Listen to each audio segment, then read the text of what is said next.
The title of my poem is The Life of a Mouse. Scurry, scurry, across the floor. Scurry, scurry, under the door. Sniff, sniff, I smell a cat. Sniff, sniff, hurry, under the mat. Look, look, there are the keys. Look, look, yummy cheese. Touch, touch, I feel the grass. Touch, touch, man, that cat has sass. As I'm running to my den, I quickly swirl around the bend. Dashing, dashing along the field to my house, my home, my loving shield. Thank you.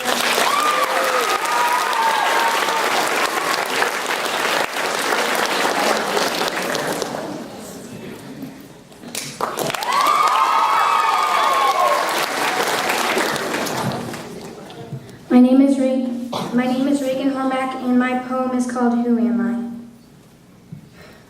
I? It fills me inside. It consumes my life. Questions circle in my head like words that I haven't said. Do you care for me? Do you really care? I doze into my head because I don't know. This feeling bounces me back and forth. It will till I float out the door, reach that bright light where I get my freedom. Until then, I sit lingering, picking out the chords and fingering my voice. If I am ever happy, when the day comes and I stop acting, that will be my day. But until then, I sit thinking, trying to figure out what it means to be me.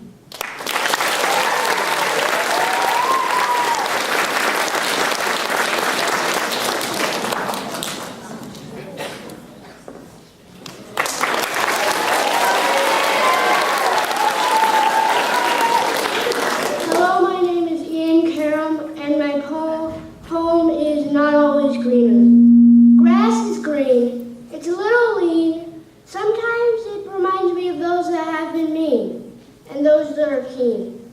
So when you're down, don't frown or dash. There's no need to lash out, so don't shout.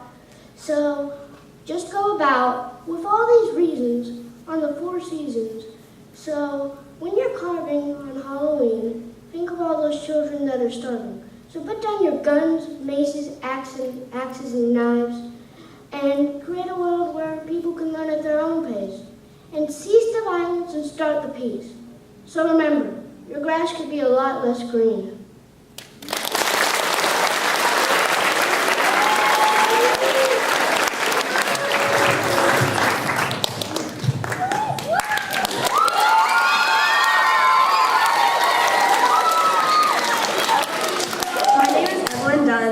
And my poem is called Jealousy. We laughed, we played, we joked. It was perfect. Everything right. But one wrong move, and it all comes crashing down, falling apart all at once, like a million tons of rocks falling.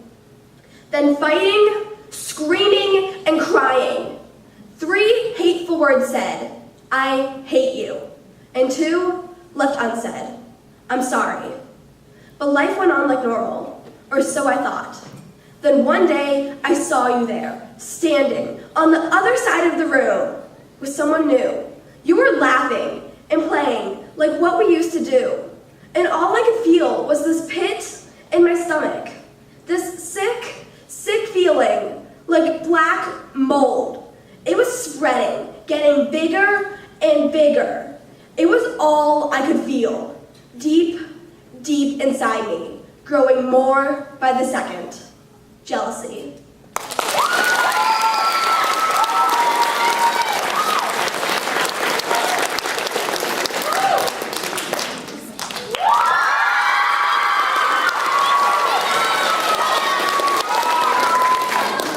My name is Christina Cutler, and my poem is called The Hidden Cat in the Eye of Light. A lavish golden ray of warmth washes over our hearts, as if the invisible blue engulfed us in a playful game. We all seek to find what is rarely found. It hides in the maze of life like a silver ghost glistening in the soft light of the smear night, shouting, screaming at you to look up and see the warm glow of bronze light that shines through all that see. Those who listen shall know. If you let it will harmoniously find you and embrace you with the blinding allurement of God's love we all have received. You can't see it, but it is there, invisible. But you can feel it sending waves of joy that wash upon you. It talks to you through the simplicities of all the complications, like the gentle breeze tickling your face on a warm summer's eve. Salty water playfully sprays a warm mist on the sandy feet by the sea, or the way you sink into your mother's unconditional love, wrapped in a warm hug, gazing upon the stars in the nights of all owns. It is pure. It is good. It is what makes life worth living. It's what we all long for through the days that we die. We have to let go and let it find us. We have to pray with all our heart that just one day we might possess it. A golden ray of warmth washes over our hearts. It is pure. It is good. It is what makes life worth living. It's the hidden catch in the eye of life. Let go and let it find you. Let life give you happiness.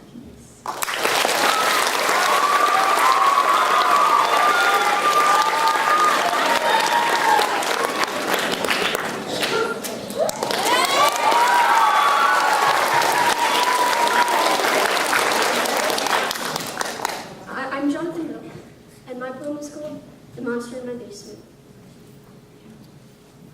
There's a thing that lives downstairs. It snuffles and shuffles and scratches. It makes noises in the dark, whisperings, moanings, squirmings. It twists and slithers and even barks. I believe it smells, too.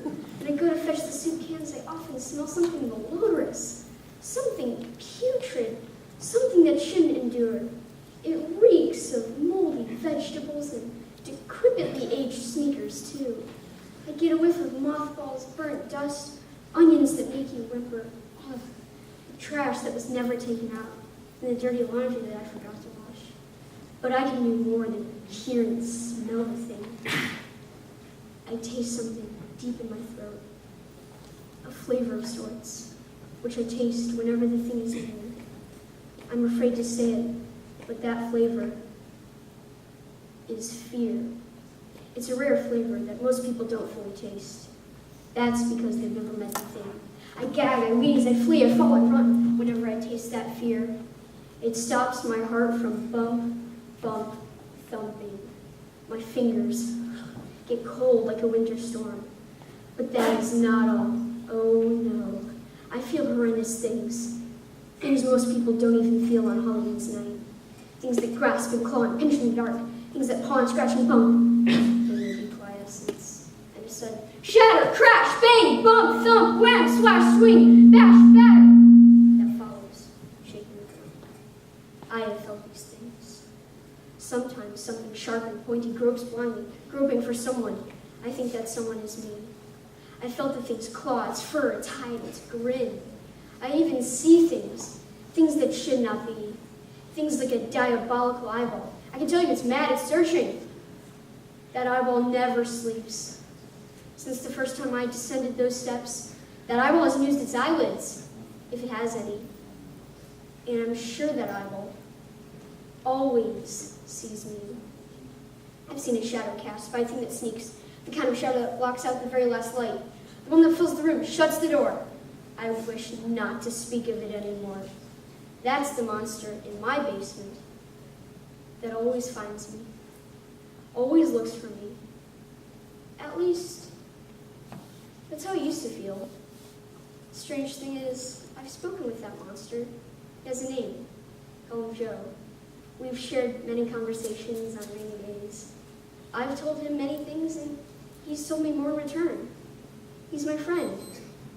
In fact, his favorite flavor of ice cream is chocolate chip. His favorite color is pink. He likes origami. He even plays foosball. That monster enjoys eating salami and eggs and even toast. He's not so bad after all.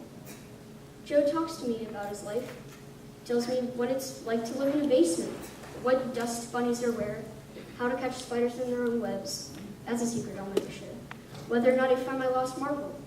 And in exchange, I tell him about the world, how school went, what teachers are nice, how my friends are doing. I like that monster in my basement, the benevolent one I call Joe. Do you have a monster in your basement?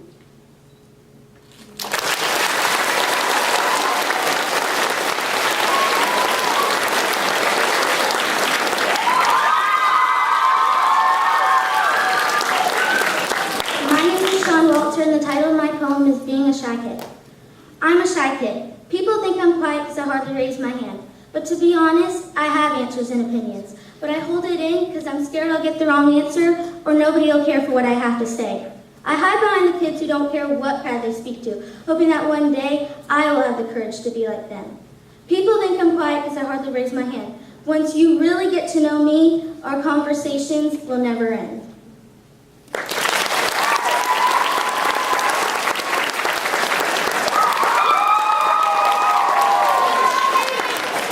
Hello, I'm Abigail Fidel, and my poem is called Adam.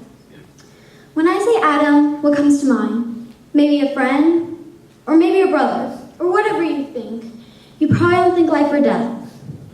When I say death, what do you feel? Maybe sad? I feel guilt. The guilt that comes straight from the heart. The guilt that kills millions of souls. I worked so hard to keep him by my side, though I never got to meet him. I'd be bad to call him brother. His feet, his face, his head, it all matters. But if it doesn't exist, what's left? His spirit? Sometimes I think he's looking down at me, telling me it's gonna be all right. It's hard. When I think of him, the tears shed from my face. But honestly, I can't make myself cry. But I know I'm crying inside. It's hard for me to understand why. Why him? It could happen to anybody. Though you might think I have tons of brothers, so why do I need another in my life? Well, it's a brother I could have had.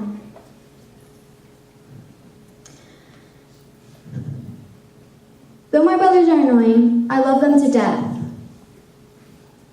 I worked so hard to erase my memories of Adam, so I don't feel this way. But my thoughts will never change, because he's a brother I could have had and wanted to have. Guilt.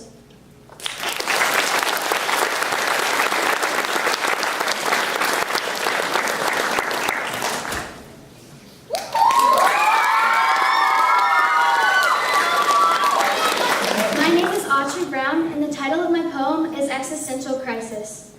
Words spiraling you down into a deep, dark hole. And when you escape, you're not the same. All care is lost and all hope is gone. Why do we exist? Do we exist? Scary questions with no answers. But you just fall deeper and deeper, and the more you fall, the worse it gets. Why are we created? Why are we important? Your thoughts continue to drift, but you're still lost in this hole. Such a deep, dark paradox. Why does the universe exist? There's no reason. If Donald Trump is elected, who cares? Our problems seem so huge when they are so small. If the universe didn't exist, it wouldn't matter. None of it would matter. Lies, lies, you tell yourself, but you're still stuck in this hole, so dark and scary. And when you escape, you're not the same. So I think I've given you enough existential crises for one day.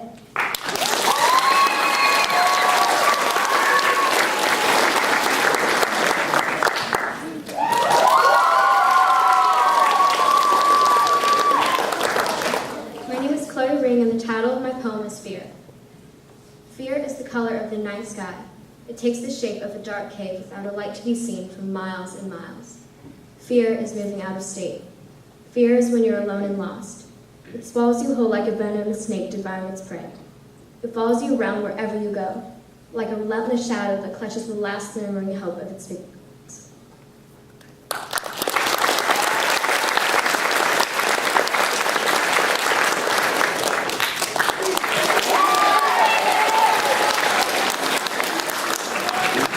The title of my poem is Fear, and my name is Stephen. When I sleep, I dream, and when I dream, it could be good or bad. Usually, it's when I wake up that matters. But if I get a really bad dream, or even a nightmare, then it's dark and gray, and it tastes like fear, and it sounds like fear, and it smells like blood. But when you realize that's only the beginning, it gets worse. You can't see anything. You feel pain as if you were shot. It haunts you again and again. It's fear.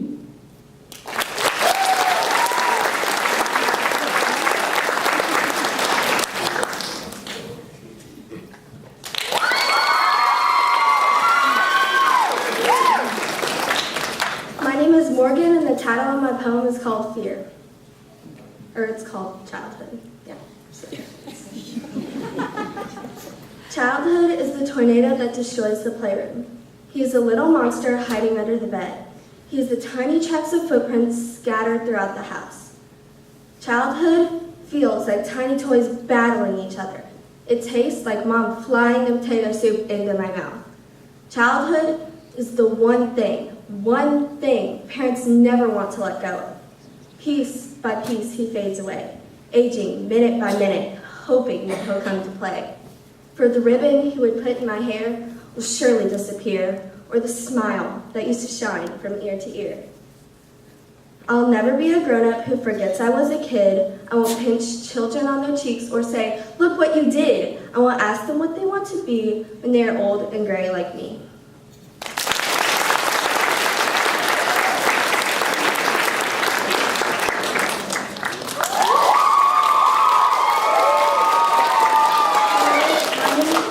And the title of my poem is The Game of Chess.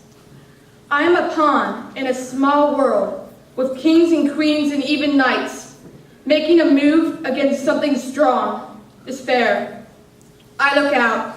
Someone's making a move. It's a pawn, just like me, taking on the king of despair. Helping a poor boy without water, the pawn picks up the boy, gives him water, even a well for others that pass. There is a girl who is hungry. All she wants is something to eat. I move to help. I make a difference. One pawn can make a big difference. If I can, so can you. It was my turn. Now it's yours.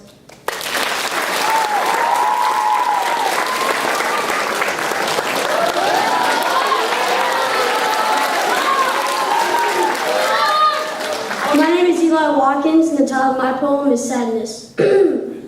Every single person in this audience has felt sadness, but I've felt sadness more than any single person in this audience.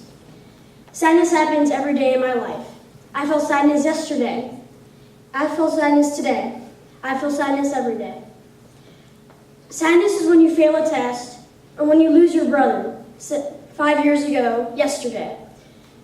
Sadness is when you, again, fail a test in school or you miss anything. Sadness is when you work so hard for so long, and then all of a sudden, boom, just 4 boulders come crashing down on your head.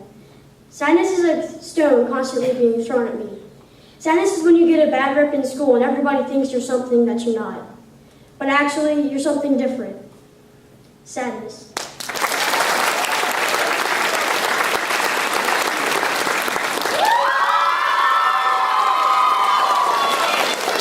Hi, my name is Mackenzie, and the title of my poem is Privacy. Privacy is dull, with no color. It's cold, yet protective. It's like a blank canvas. You can do anything with it, but it's empty. It fears the outgoing and busy. It favors the shy and antisocial. Privacy is a shut door and a locked window. It lives alone. It is valued for bringing peace. It is despised as disgrace. It is both lonely and dreamlike. It dies in the presence of others and thrives in the deserted room. Like medicine, an overdose can be harmful, but just the right amount can cure you. You are free from being observed and disturbed by other people. You are free from public attention. You are free from being noted and judged. Or in other words, you are free to be whomever you want to be. Privacy.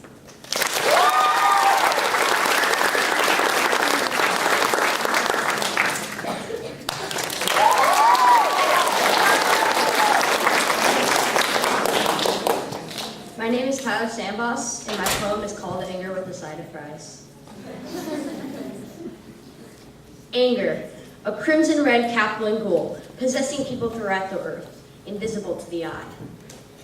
Anger, a smell of smoke and burning, a firecracker too close to the face, if danger had a scent. Anger, a sound like a firearm, firework, yelling, shouting, arguing. Anger, a dry mouth in the desert without any water for days. Walking, the sun glaring at you with hatred. Anger, a punch in the gut, a flaring pain in the neck, making you say things you don't want to. Anger, arguing what to get at the restaurant, making a scene, bursting out the door. Anger, the beginning of an apology.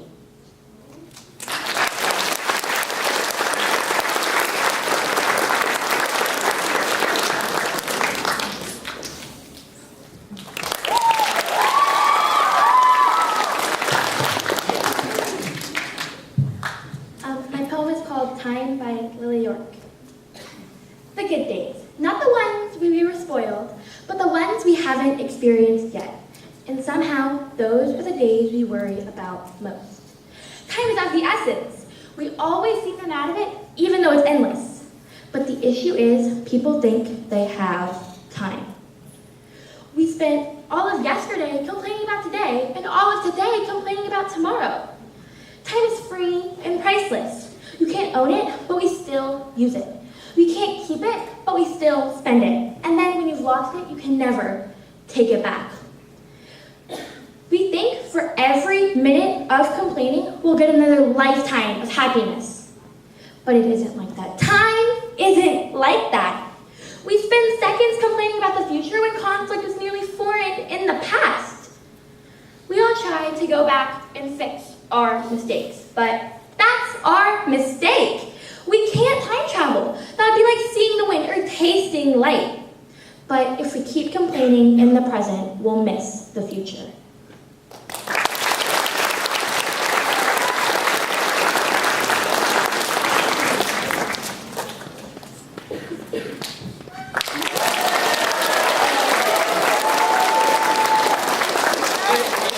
My poem is called If I Were To.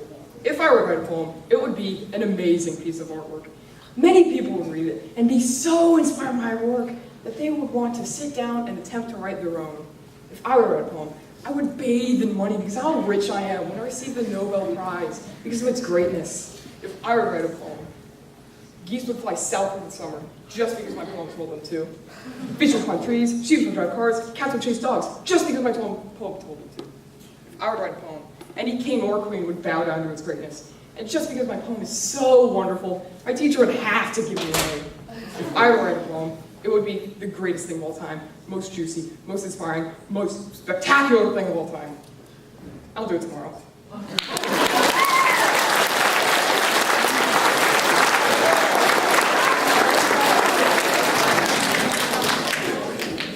Don't you want them to just keep going and going? It's like 25 more, right? So we're going to listen to some alumni performances right now. We have a couple of 7th graders and 8th graders that would like to perform their poems. And my colleagues and I are going to confer for a quick moment about whom the winner should be of the Poetry Slam. So welcome the alumni performers.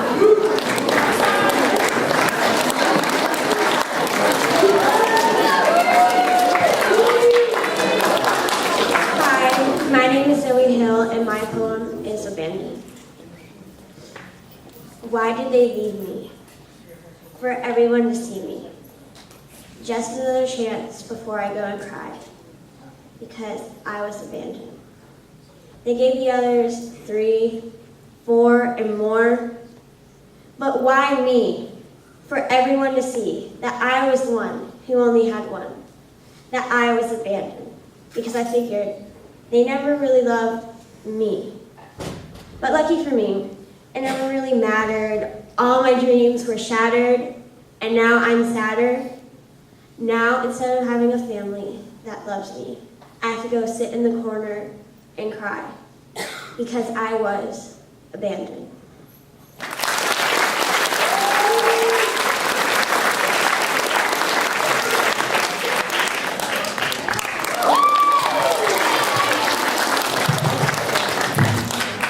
My name is Lance Lawyer, and the title of my poem is The Definition of Me.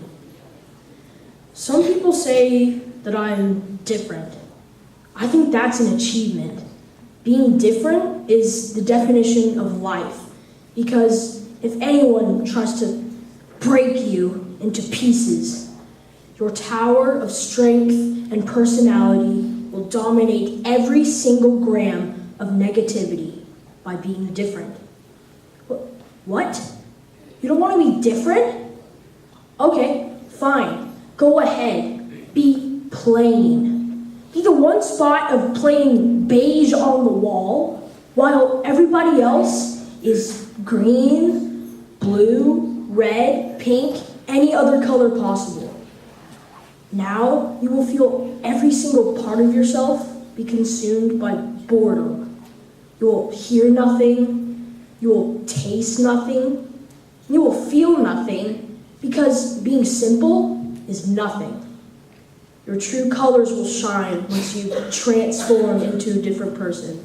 And then, at that moment, you will finally feel something colorful.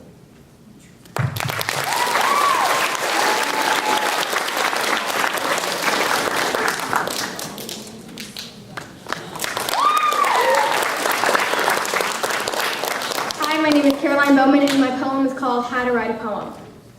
How to write a poem. Step 1. Think of your main idea. Wait. Miss Fisher told us we don't have to have a main idea. Well, gotta follow the instructions. Step 2. Write your feelings about that topic. How am I supposed to write my feelings about fear? Fear is scary. These are the worst instructions in the world. Now what am I supposed to do? Have a fairy princess come and write one just for me? Poof, done? That would be nice. That's never gonna happen. What did Miss Fisher say again? A poem can be about anything? Then isn't what I just said a poem?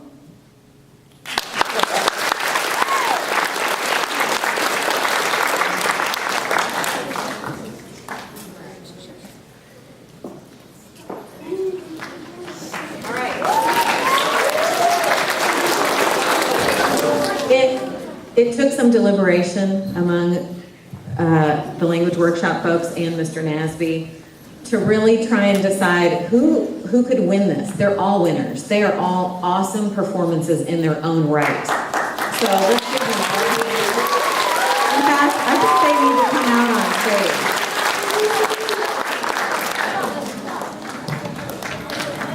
We need to have them take them out. So let's all.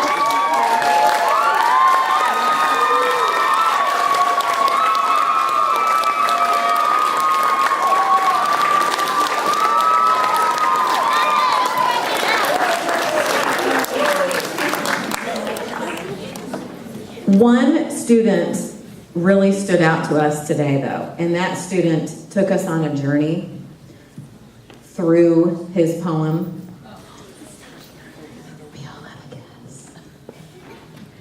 We would like to recognize Jonathan Bell.